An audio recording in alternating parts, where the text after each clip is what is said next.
তাকে আপনারা কালকে এই মঞ্চে জলসা করার জন্য আনছেন নিমন্ত্রিত করে। একটি পোস্ট ভাইরাল হচ্ছে যে আপনারা আব্বাস সিদ্দিকীর কাছে অনুরোধ করছে তৃণমূল কর্মী সমর্থকরা যে নবিয়ানা মেম্বারে বসে রাজনৈতিক কায়দায় সন্ত্রাসী চালনা করছেন আব্বাস সিদ্দিকী। এই বিষয়ে আপনি কি বলবেন? দেখুন, এটা হলো নবিয়ানা মঞ্চ। এই নবিয়ানা মঞ্চ থেকে যদি আমাদের শরিয়াত মেনেই যদি আব্বাস সিদ্দিকী ভাইজান যদি স্টেজে বসে বলে যে মদ খাওয়া হারাম, মদ খাবে না, সেটা কি শরিয়াতের বাইরের কথা?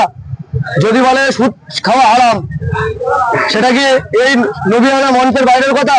যদি বলে চুরি করা হারাম, সেটা কি নবিয়ানা মঞ্চের বিরুদ্ধে কথা?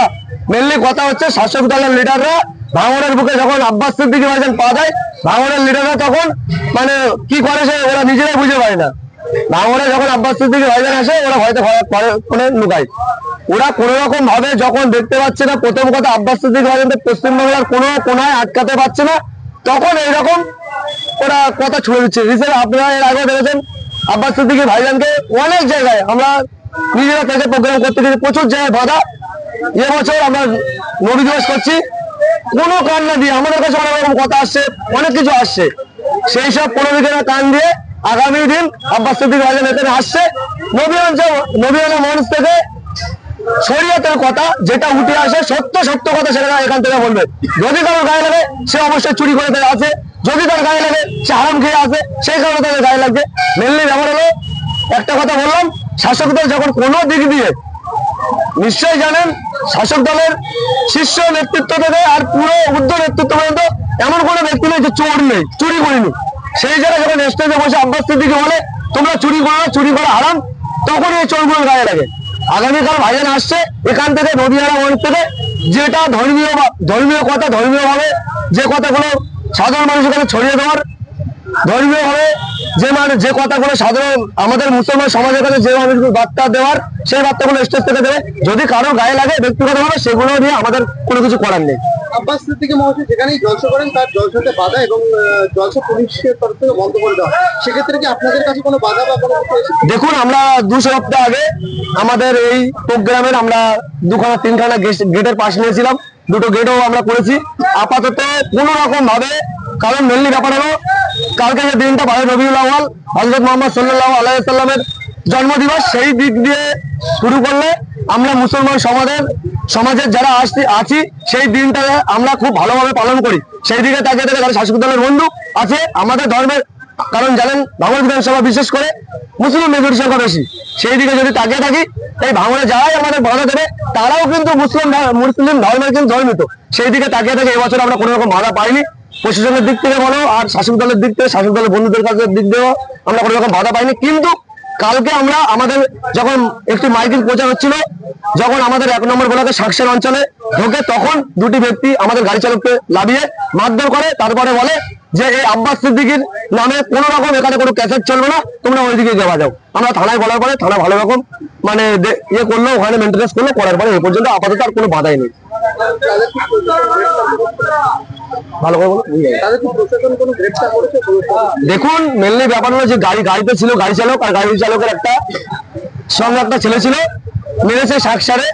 ও যে মেরেছে তাকে চেনে না, বা কোথায় বাড়ি সেটাও চেনে না। আমরা প্রশাসনকে বললাম যে গরুহাটা থেকে একটু আগে যেখানটায় মেরেছে ওই বাড়ির 2তলা বাড়ির সামনে একটা সিসিটিভি ফুটেজ আছে, আপনারা চেক করুন, যে 2টি ব্যক্তি মেরেছে তাদের জন্য উপযুক্ত শাস্তি দেওয়া হয়।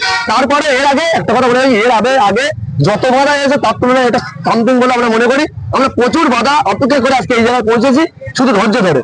আমরা যদি ওদের মতো যদি করতাম আজকে এই জায়গায় পৌঁছাতে পারবো না। আমাদের লিডার এই ফুরফুরা শরীফ আহলে সুন্নাতুল জামাতের কর্ণধার যেটা আব্বাস সিদ্দিকী ভাইজানের নেতৃত্বে, এই ফুরফুরা শরীফ আহলে সুন্নাতুল জামাতের যত প্রোগ্রাম হয় আমরা ফার্স্ট কাতার থেকে আমরা আমাদের কর্মীরা মিলে আমরা প্রোগ্রাম করে তুলি।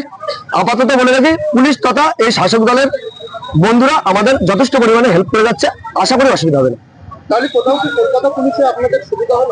দেখুন, কলকাতা পুলিশের সুবিধা হলো এটাও আমি বলতে পারি না, কারণটা হলো এই রিসেন্টলি জানেন একটি মাদ্রাসা ভোট ভাঙড়, একটি মাদ্রাসা ভোট নির্বাচনকে কেন্দ্র করে এই নির্লজ্জ কিছু প্রশাসন আমাদের যে ক্যান্ডিডেট ছিল 6 জন ক্যান্ডিডেট, 3টি মহিলা ক্যান্ডিডেট, 3টি জেন্টস ক্যান্ডিডেট আমাদের ছিল, থানার সামনে এই প্রশাসন নির্লজ্জ কিছু প্রশাসনের সামনে আমাদের ক্যান্ডিডেট গুলোকে মারধর করেছিল। আমি ওই জায়গা এই যে নবী দিবস করছি আমরা, হয়তো এই কারণে নবী দিবসটা জানি একটা ধর্মীয় ব্যাপার, সেই কারণে আমাদের প্রোগ্রামটা সাকসেস। থানা যথেষ্ট পরিমাণে হেল্প করছে। এটা আবার যদি কোনো রাজনৈতিক সভা হতো, হয়তো এখানে অনেক বাধা, অনেক কিছুই আমাদের উপরে নেমে আসতো। ধর্মীয় সভা বলে হয়তো আমাদের দিকে কোনো বাধা আসেনি। যারা আহলে সুন্নাতুল জামাতে সমর্থক রয়েছে, কর্মীরা রয়েছে, তারা কি সম্পূর্ণভাবে এই মত পর্যন্ত পৌঁছাতে পারবেন? কারণ ইতিমধ্যে কিন্তু তৃণমূল কংগ্রেসের নেতা কর্মীরা একেবারে ঘাঁটি ঘেরে বসছে, যাতে আব্বাস সিদ্দিকী প্রোগ্রামে আহলে সুন্নাতুল জামাতের যারা সমর্থক রয়েছে তারা না পৌঁছাতে পারে। কি বলবেন? দেখুন, মনে হচ্ছে 2018 সালে 18 সালেই হবে, যখন প্রথম আমরা নবী দিবস করি, এই ঘাটে পড়ি, এখানে দাঁড়িয়ে আছি, এখানেই করি আমরা। 6 দিন টানা বৃষ্টি হয়, 6 দিন টানা ঝড় হয়। কালকে 12 রবিউল আউয়াল, আজকে রাত্রে প্রচন্ড ঝড় বৃষ্টি। সেই অপেক্ষায় আমরা আমাদের আব্বাস সিদ্দিকী ভাইজানকে বলি যে ভাইজান এই প্রোগ্রামটা আমরা কি করবো? বলছে তোমরা চালিয়ে যাও। আমরা বলি চতুর্জায়গায় বাধার সম্মুখীন ছেলেরা, তবু কি করবো? বলছে যদি আমি জলসা করবো, আমার পাশে যদি জোড়া বাসও পড়ে তবু জলসা চলবে। আমরা বলি ভাইজান ওটা নয় হলো, কিন্তু চতুর্দিকে আমাদের বাধা দিচ্ছে ছেলেদের। বলছে তুমি প্রোগ্রামটা স্টার্ট করো, আমি দেখে নেবো কি হয় না হয়। 9 বছর পরে এই প্রোগ্রাম করছি, কত বাধা, কত কিছুই দেবে। আর মেনলি কথা হলো, আজকে মুসলমান সমাজের কাছে একটা বড়, কালকের দিনটা খুবই বড় একটা পাওনাদার দিন। কারণ জানার কালকে উদ্দেশ্যে আমরা এই নবী দিবস করছি, তিনি না যদি আসতো, পৃথিবীর কোনো কিছু সৃষ্টি হতো না। সেই দিকে তাকিয়ে থেকে যতই বাধা দিক, যতই যা করুক, আমাদের মনে হোক আর যেখানে হোক, ওরা যে পরিকল্পনা করবে সেই পরিকল্পনায় আমাদের আহলে সুন্নাতের ছেলেরা পানি ঢেলে চলে আসবে আমাদের জলসায়। কালকে আসবেন, এই যে জায়গা আছে, আমরা তো ভাবছি আমরা জলসায় হয়তো জায়গা দিতে পারবো, রাস্তা পর্যন্ত আমাদের লোক চলে যাবে। এই যে ভাঙড়ের তৃণমূল কংগ্রেসের এক নেতা, তিনি আব্বাস এবং নওশাদের গালাগালি করছে, এবং তিনি আবার সোশ্যাল মিডিয়ায় কনফিডেন্সের সঙ্গে বলছে 2026 পর্যন্ত এই গালাগালি চলবে। কি বলবেন? এই যে আজকে বলতে চাই, কলকাতা পুলিশ নীরব কেন? আপনারা নিশ্চয়ই জানেন যে আমাদের বিধায়ক আব্বাস সিদ্দিকী ভাইজানকে কলকাতায় যেভাবে ধর্নামঞ্চ থেকে হেনস্থা করে কলকাতা পুলিশ স্টেশন মানে তুলে অ্যারেস্ট করেছিল, তারই প্রতিবাদে ভাঙড় 2 নম্বর ব্লকের নিমকুড়িয়ার কিছু মহিলা তারা রাস্তায় নেমে একটি কথা বলেছিল। আপনারা নিশ্চয়ই জানেন যে আপনার কাছে পাতা নেই, মুখ্যমন্ত্রীর ভাতা নেই, ডাইরেক্ট বলেছিল। সেক্ষেত্রে তাদেরকে গ্রেপ্তার করেছিল এই নির্লজ্জ রাজ্যের এই ভাঙড়তলার কিছু কলকাতা প্রশাসন। সেই দিকে তাকিয়ে থেকে যখন ভাঙড়তলার সামনে এই যে মোস্তান আউসালের ভাই এত কিছু বলা যাচ্ছে, এতে কারণে এখনো পর্যন্ত অ্যারেস্ট করা হয়নি। এখান থেকে আপনাদের ভাঙড় তথা রাজ্যের প্রতিটা বিধানসভার মানুষের ভাবতে হবে যে আজকে শাসক দলের এই প্রশাসনের, কলকাতা পুলিশ বলো আর বেঙ্গল পুলিশ বলো, বেশিরভাগই প্রশাসন ওদের মধ্যে আছে শাসক দলের পুরোপুরি গোলামি করে যাচ্ছে। আমি এর আগেও বলেছি, এখনো বলে যাচ্ছি, এই প্রশাসন যদি এইভাবে করতে থাকে, আগামী দিন একটা দেশ ছেড়ে যদি হাসিনা পালাতে পারে, এই প্রশাসনের খেলায় আগামী দিনে পশ্চিমবাংলা ছেড়ে এই রাজ্যের মুখ্যমন্ত্রীকে পালাতে হবে। এই যে বিভিন্ন জায়গায় আহলে সুন্নাতুল কর্মীদেরকে একেবারে বাধা দেওয়া হচ্ছে, ছেদ দেওয়া হচ্ছে যাতে এই প্রোগ্রামে না আসতে পারে, তাহলে যে ক্যানিং পূর্বে তৃণমূল বিধায়ক শওকত মোল্লা বলেছিল যে আব্বাস সিদ্দিকীকে ভাঙড়ের মাটিতে ঢুকতে দেবো না, তার কি নমুনা এখন থেকে দেখাচ্ছেন শওকত মোল্লা? দেখুন, আমি ঘটপুকুরি, শওকত মোল্লা ঘটপুকুরি আসুক, আমাকে সবার রুখে দেখাক, ওরকম ক্ষমতা আছে, সবার রুখে দেখাক। ও ঘটপুকুরি বসে আছে, আজকে সকাল থেকে 2.5 ঘন্টা ঘটপুকুরি পার্টি অফিসে বসে রয়েছে, পুরো পাগলা হয়ে গেছে। এখনো পর্যন্ত বসে আছে। ওর 1 কিলোমিটারের তবুর মধ্যে, 1/2 কিলোমিটারের মধ্যে আমরা আসি, ওর কেমন ক্ষমতা থাকে আমাদের সবার আটকে থাকার। কারণটা হলো আগামী দিন বিশ্ব নবী দিবস, সেই দিকে তাকিয়ে থেকে ও একটা মুসলমান, হয়তো নামদারি মুসলমান, তারপরে ও একটা মুসলমান যদি এই নবী দিবস যদি বানচাল করতে পারে, তারপরে বলবো বাপের বেটা। কারণটা হলো সবসময় বলে আমি বাপের বেটা, ওর কেমন ক্ষমতা আছে, এইটা আমাদের কালকে প্রোগ্রাম। ওর যদি ক্ষমতা থাকে, সাক্ষরতা যদি থাকে, ও কালকে আমাদের নবী দিবস বানচাল করে দেখার চলছে। ও যদি মনে করে থাকে যে মোস্তানি গুন্ডামি এই মার্ডার খুন করে ভাঙড় তথা পশ্চিম এই দক্ষিণ সরকারে রাজ করবে, তাহলে আজকে সাধারণ মানুষ ক্ষিপ্ত, সাধারণ মানুষ আজকে বুঝতে শিখেছে। সাধারণ মানুষও আগামী দিন কিন্তু ওইসব নটরাজ ক্রিমিনালদের ছেড়ে কথা বলবে না।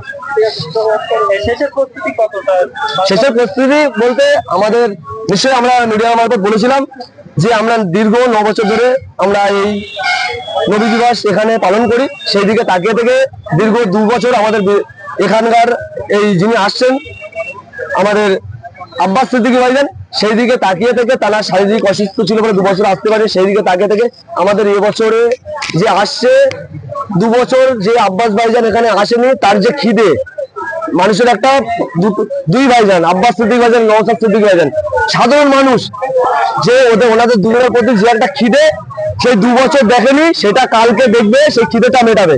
সেই দিকে তাকিয়ে থেকে কালকে আমাদের এখানে প্রচুর পরিমাণ লোক হবে, আমরা এখানে জায়গা দিতে হবে। সাথে সাথে একটু বলে রাখি, আমরা ছোট্ট একটা মেসেজ দিয়েছিলাম যে রসুল পাকের আগমনের দিন শুক্রবার, তার আগের দিনকে রাত্রির আজকে অর্থাৎ আজকে শুক্রবারের দিন বৃহস্পতিবার রাত্রে আমরা একটা এখানে মেহমানদারির ব্যবস্থা করব, আপনারা আসবেন, আপনারা এখানে খাওয়া দাওয়া করবেন। আমরা বলেছিলাম বাস্তবিক সেটা আপনারা বাস্তবিক উপস্থিত করে দেবেন। পাশে আমাদের মোটামুটি রান্না বান্নাও রেডি, আমরা 8টা থেকে খাওয়া দাওয়া স্টার্ট করবো। এবং বলেছিলাম যে লাইটের ব্যাপারে বলেছিলাম যে আমরা দীর্ঘ 9 বছর এই 8 বছর প্রোগ্রাম করছি, এটা নিয়ে 9 বছর আমরা লাইটের ব্যাপার রাখবো, কিন্তু এখনো পর্যন্ত আমরা চালু করে উঠতে পারিনি, কারণ জানেন বিশ্ব ইলেকট্রিক ব্যাপার, অনেক কিছু ব্যাপার থাকে, সেই কারণে হয়ে উঠেছে। ঘন্টাখানেকের মধ্যে আমরা লাইটটা শুরু করে দেবো। কালকে ভাঙড়ের মাটিতে নতুন ইতিহাস তৈরি করছে আব্বাস এবং নওশাদ নিশ্চিত, কারণ কালকে একই জায়গাতে একদিকে আব্বাস সিদ্দিকী ধর্মীয় জলসা করবেন, নবদিবস পালন করবেন, অন্যদিকে ভাঙড়ের বিধায়ক নওশাদ সিদ্দিকী তিনি জনসংযোগ করবেন। দেখুন, উনি একটা বিধায়ক, ওনার কাজ সাধারণ মানুষের পরিষেবা দেওয়া, সেই কারণে কালকে নবী দিবস বলে উনি তো চুপচাপ ঘরে বসে থাকতে পারে না। উনি ভাঙড়ের বিধায়ক, ভাঙড়ের মানুষের মানে উন্নয়ন স্বার্থে, ভাঙড়ের মানুষের কথাবার্তা শোনার স্বার্থে, ভাঙড়ের মানুষের অনেক সার্টিফিকেট কাজ করার অনেক ব্যাপার থেকে উনি ওনার ভাঙড়ের ক্যান্ডিডেট, সেই ক্ষেত্রে উনি আসছে, উনি আসুক, বিধাত নেই।